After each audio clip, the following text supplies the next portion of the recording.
Welcome to the PJ Hoop Podcast. I'm your host, PJ, and if this is your very first time checking out my podcast, first and foremost, I want to thank you for taking the time out of your day for checking out my podcast.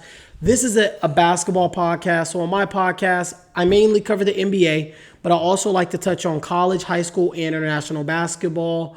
Today's date is Tuesday, November 18th. It's about 1 p.m., so anything that happens later today or throughout the rest of this week will not be featured on this podcast. On my podcast, I like to go over 4 different segments, week in and week out. The first segment being the segment I like to call PJ's Echelon. Now, in PJ's Echelon, it's essentially my power rankings. Understand that it's a progressive list because I'm a progressive man. I'm not a perfect man. And I'll give you guys the parameters for that here shortly because that's going to be the first segment we go over. Another segment I like to go over is a segment I like to call What's New. Now, in What's New, I'm talking about some type of NBA historical history that was made, some type of NBA news that was made, or it could just be me ranting about something. Another segment I like to go over is a segment I like to call Games of the Week. Now, in Games of the Week, I'm giving you guys some type of NBA or college game that I really enjoyed watching, or it could be some game that has some type of like high stakes to it. Right now, this point of the year, there's going to be, no games that are like of high stakes. So it's mainly just games that I'm enjoy watching. And then the last segment I like to go over is a segment I like to call In the Lab. Now, in the Lab, I'm talking about today's NBA rookies, or I'm talking about high school, college, or international basketball. Now, lastly, before we jump into PJ's Echelon, I first want to tell you guys that I'm trying to keep my episodes between 25 and 35 minutes. So if there's information that I don't hint on in this episode, just understand that I have more to say to you guys. I'm just trying to be respectful of your time and of my time. So that's why I'm trying to keep my episodes between 25 and 35 minutes. So there's going to be some things that I may not talk about in this episode that I may know of or may have want to said. So if you ever want to talk to me, you can always direct message me or comment down below, and we can for sure have, longer conversations there. But let's dive straight into PJ's Echelon. This, again, is being recorded Tuesday at about 1 p.m., November 18th, 2025. And the parameters that I use for PJ's Echelon, one being the team's strength of schedule, the eye test, statistically where the team sits, and then also the team's record. So let's dive straight into it. My number one team this week is none other than the 14-1 Oklahoma City Thunder. Oklahoma right now, they're 4th in offensive efficiency, 1st in defensive efficiency, and they're 1st in net rating. So, and honestly, I'm not going to give you guys any statistical things about OKC because we know what they are. I just kind of take a very, very brief moment and kind of talk about this roster this upcoming summer, and I talked about it during my OKC season preview episode, but they're going to have to decide if they're going to pick up Isaiah Hartenstein and Lou Dort's options, which is something that I'm going to kind of just be monitoring, and we'll see if they end up picking it up. We'll see if they end up picking those up. Obviously, we know what their first-round pick situation's looking like. Some people think they're going to get 4 first-round picks. I think it's most likely that they're just going to end up with Philly, Houston's, and then the Clippers pick is what I'm assuming. And so I'm interested to see what happens because they'll have 14 players under contract if they do decide to pick up Hartenstein and Lou Dort's option, which means I think Usman Dang, I think he's probably the odd man out. I do think they'll decline Kenrich Williams' contract as well. I do think they're going to keep their rookie they just drafted, Barnhizer. I think they're going to keep him. I think he holds somewhat of a value, but I think he's on a 2-way deal. I think they're going to pick up his option, but I'm just really interested to see what OKC decides to do with these picks. Like, do you do a draft and stash? Do you package 2 of these picks and go, trade them to a team and, get future picks and later down the line? Like, I'm interested to see what they end up doing with that. So I just want to say that to you guys. Next week, we'll go back to statistical stuff about OKC. Number 2, this team is 10-3, and that's the Denver Nuggets. Denver, they're 2nd in offensive efficiency, 3rd in defensive efficiency, and they're 2nd in net rating. They play Houston on Friday, so that's a game for sure I'm going to be watching. They have no other test, in my opinion, outside of Houston for this upcoming week. They are 2nd in opponents' three-point percentage. They're defending the three very well at 32%, and they're giving up the 8th most attempts, so their game plan is working, right? They're letting teams shoot the 3, but they're also defending the 3 very well. Denver is a for real team. Shout out to the Denver Nuggets. Number 3, This team is 12-2, and that is the Detroit Pistons. Detroit right now, they are 15th in offensive efficiency, 4th in defensive efficiency, and they're 4th in net rating. They sport the longest winning streak right now in the NBA at 10. They haven't had a 10-game winning streak since the 2007-2008 season, so I thought that was very interesting. They're third in opponent's field goal percentage at 44%, and I think Jaden Ivey should be back soon. I believe today he was assigned to the G League team, so something to be watching out for. Number 4. This team is 9-3, and that is the Houston Rockets. Houston right now, they're first in offensive efficiency, 8th in defensive efficiency, and 3rd in net rating. They're 3-3 in clutch time games, which the clutch is defined as the last 5 minutes of the game and the game being within 5 points. They're 5-0 against teams below 500, and they got Cleveland tomorrow, and then they got Denver on Friday. So a nice little test this week for Houston. Number 5, this team is the Los Angeles Lakers. They are 10-4. They're 17th in offensive efficiency, 15th in defensive efficiency, and 16th in net rating. They've had 9 road games, which is tied for the second most in the NBA. They're 7-2 in those games, which is tied for the second best record as well on the road. So LA's winning games on the road. LeBron should be back maybe tonight. I haven't looked, but maybe tonight. But if not tonight, then their next game is what I'm assuming. They're going to have a chance to finish this month very, very strong, though, in my opinion. They get the Utah Jazz on a back-to-back. Then they get the Clippers, Mavericks, and Pelicans. So Lakers being 5 right now, obviously their net rating's not matching up with me having them at 5. But also that's where the eye test comes into play. So I feel good keeping them at 5. Just like, as you guys noticed, if you follow me last week, all the other teams above have also all been in the same spots. Nothing dramatically happened this week for me to feel like I wanted to move any of them yet, but there is movement towards the bottom. Number 6, this team is 10-5, and that's the Cleveland Cavaliers. Cleveland, they are 11th in offensive efficiency, 9th in defensive efficiency, and 9th in net rating. So they split with the Heat, to me, which was fine. And on Monday, they barely lost. They lost like in a super, super close game, and the way it ended, I'm not going to talk about that.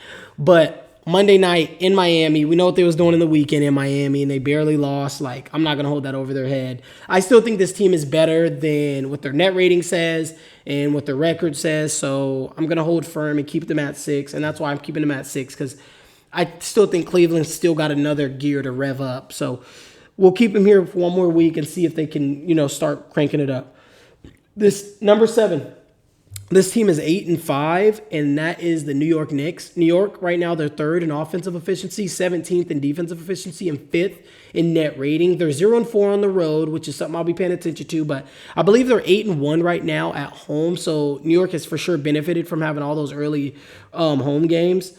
They did get embarrassed by Orlando, which was unacceptable, but I really want to see them return the favor because they play in Orlando on Saturday. So I really need to see them go 3-0 this week. To me, looking at their schedule, there's no reason for them not to go 3-0 this week.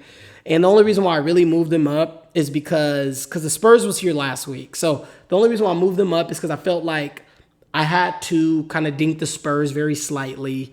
But let's go to my number 8 team, and that is the San Antonio Spurs at 9-4. They're 10th in offensive efficiency, they're 5th in defensive efficiency, and they're 6th in net rating. And yes, they're number 8 this week. I just gradually put them down. I didn't want to pummel them for losing to the Warriors on back-to-back in back-to-back games, just because Steph had 2 historical nights. So I'm not gonna kill them for this dude having literally historical nights. I think it was him. I believe it's him, and only him and Michael Jordan are the only players to have that many points, age 35 or older, within a 2-game span, if I remember correctly.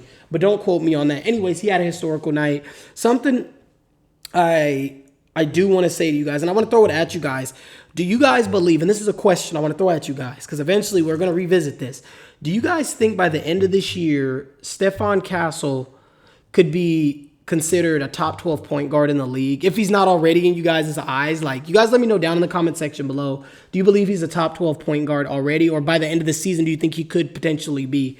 You guys let me know down below, okay? But otherwise than that, like, I feel good with them being number 8. Like, I still think this is a top 8 team. They got a fun game against the Hawks on Thursday that I'll be looking forward to watching. Number 9, this team it's the Golden State Warriors. Golden State right now, they're 22nd in offensive efficiency. They're 7th in defensive efficiency, and they're 15th in net rating. So yes, they did beat the Spurs twice, but like I just said, it took for Steph to go nuke. But I still moved them up because they were on the outside looking in going into my power rankings last week. So they did win both of those games. And like I said, it did take Steph doing Steph-like things, but I still wanted to reward them for that. I think this whole Jonathan Kuminga thing needs to be resolved before the deadline or by the deadline, so that's something I'll be looking to see if that ends up getting resolved. I do think they have a really good chance this week to move up because they play the Magic tonight, which the Magic are playing quietly well. And then they play the Heat Wednesday, and then they got Portland on Friday. I still think they are extremely Steph-dependent. And so for that very reason, I think it's going to be hard for me to ever see this team get to my top 5 teams because I just think they're extremely Steph reliant, and that's something I think they're going to have to address and probably going to trade Kuminga to address. I think he's tradable in January, but don't quote me on that. Number 10, it is the Toronto Raptors. Toronto right now, they're 8th in offensive efficiency, 10th in defensive efficiency, and they're 10th in net rating. They're 8-1 this month, and their one loss coming on the second night of a back-to-back on the road. So, yeah, they deserve to be here, in my opinion. They're second right now in the NBA in transition frequency percentage at 24.5%. They're 4th in points out of the transition at 31 a game. They got an interesting game tomorrow against Philadelphia, so I'll be looking out to see how they'll do there. But if you remember, Toronto was one of my playoff teams. Told you guys that was one of my surprise teams in the East. So yeah, Toronto Raptors, they're really doing their thing right now. I like the way the team is sharing the ball. I like how the ball is not just being monopolized by one player. They're playing a fun brand of basketball, and they deserve to be my top 10. And my 2 teams on the bubble, I have the Atlanta Hawks and I have the Minnesota Timberwolves and the Philadelphia 76ers. You guys let me know down in the comment section below who is your top 10 and who do you have on your bubble. The next segment I want to talk to you guys about is a segment I like to call What's New. Now, in What's New, I'm giving you guys some type of NBA historical history that was made, some type of NBA news that may have happened, or it could be me ranting.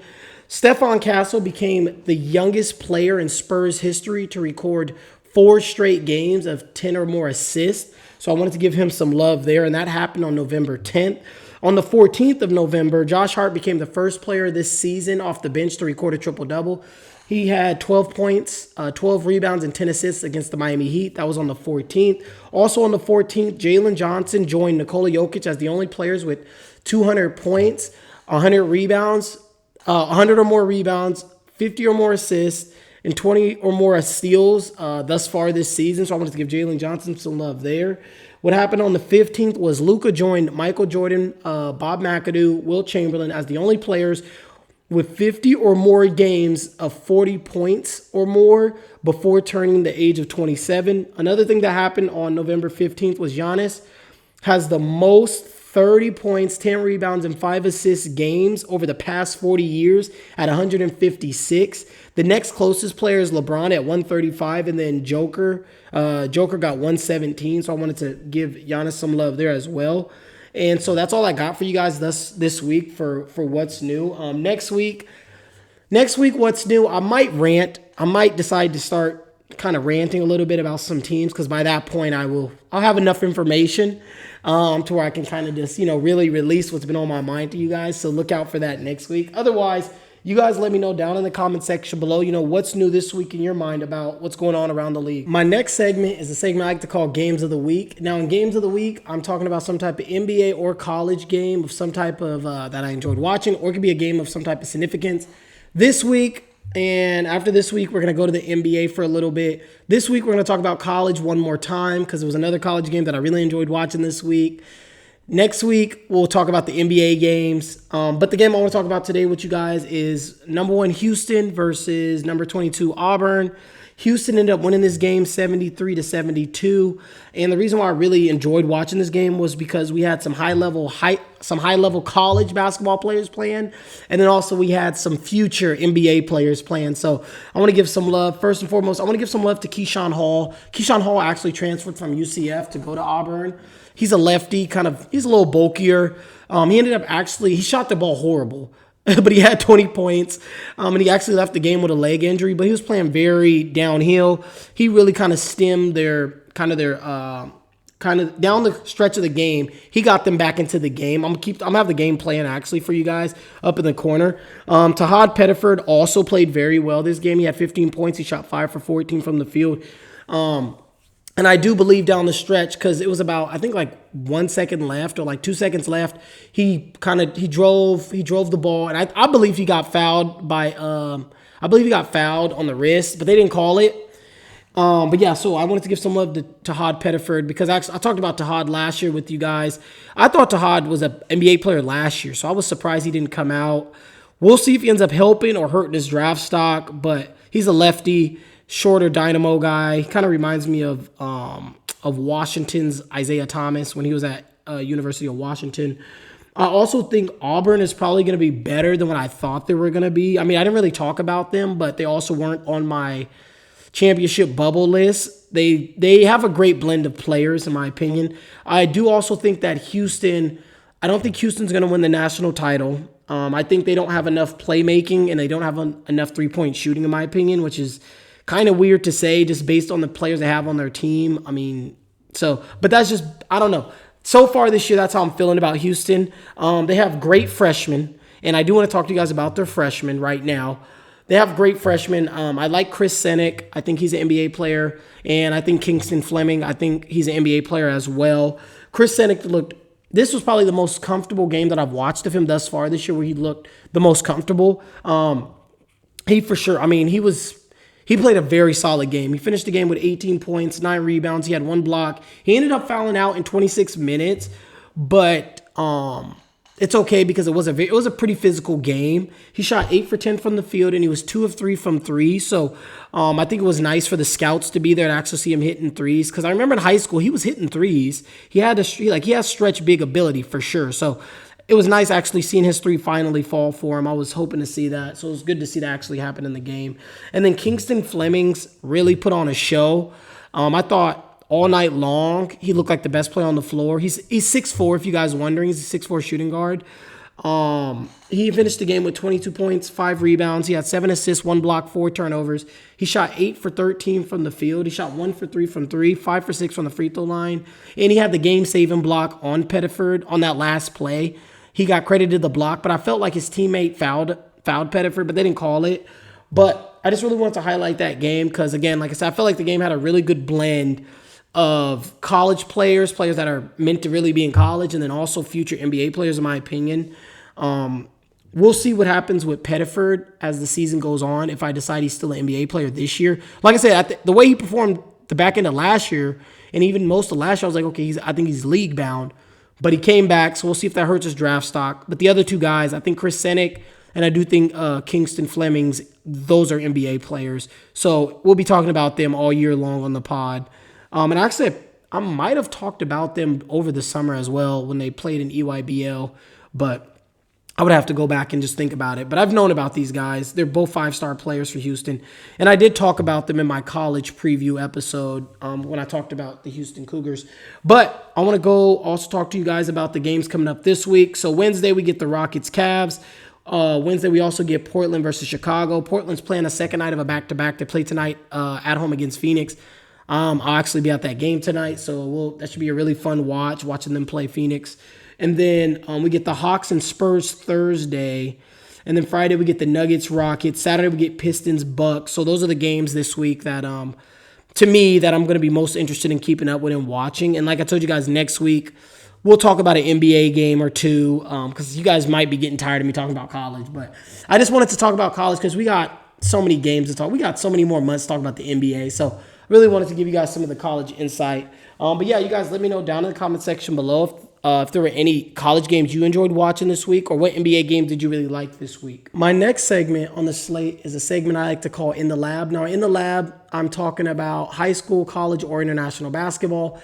There was a couple commits that were made this last week, so I kind of just wanted to take the time to put you guys on game about that if you guys missed that information. So the number 1 rated player, Tyron Stokes, we talked about him last week and the issues he was having at Notre Dame High School. He ended up transferring to Rainier Beach up in Seattle, so I'll be keeping eyes on him up there. I've talked about Tyron Stokes last summer, and we've been keeping up with Tyron Stokes for about 2 years now. So I'm going to be interested to see how he does his senior year. The number 3 rated player in class of 2026, who I was unfamiliar of, and I never knew who he was. I still don't know who he is. I'm going to have to start watching film on him. His name is Cameron Williams. He's 6'11". He's a power forward /center. He decided to commit to Duke. I'm a Duke fan, so I will be scouting. I will start to scout him probably in the next coming couple weeks just to get an idea of who he is as a player because I don't know anything about him. I know some about some of these other dudes in class of 2026. I've never heard about him. Like I know Tyron Stokes. I know Jason Crow.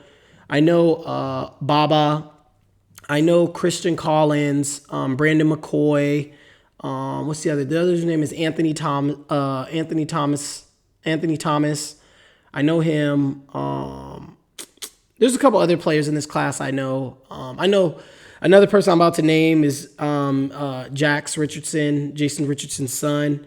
But yeah, anyways, I know some of these players in this class, But anyways, the next commit that I wanted to talk about is the number 35 rated player in the class of 2026. His name is Phillip Johnson. He's a 6'2" point guard. He committed to South Carolina. Another one is number 24 player. His name is Maximo Adams. He's 6'7", small forward, committed to North Carolina. Number 27 rated player in class of 26, Ethan Taylor. He's a 7-foot center, committed to Michigan State. And the number 19th rated player, which I just named him, Jax Richardson, Jason Richardson's son. He's down to 4 schools. He's going to be deciding between Alabama, Creighton, USC, and Ole Miss. He's for sure one of the most athletic players in his class, if not the most athletic player in his class. So, I just kind of wanted to just let you guys know that some of these players committed to schools. Obviously, that can change. But just some information I want to throw at you guys. If, one of these guys are going to one of your favorite schools, next week, we're going to check in on the NBA rookies because I feel like I haven't really dedicated. Like, I gave them a shout out last week, but I really want to dedicate some time and really, dive into some of them with you guys. So we're going to do that next week. Otherwise, thank you for taking the time to check out my podcast. I'm your host, PJ, and PJ is out.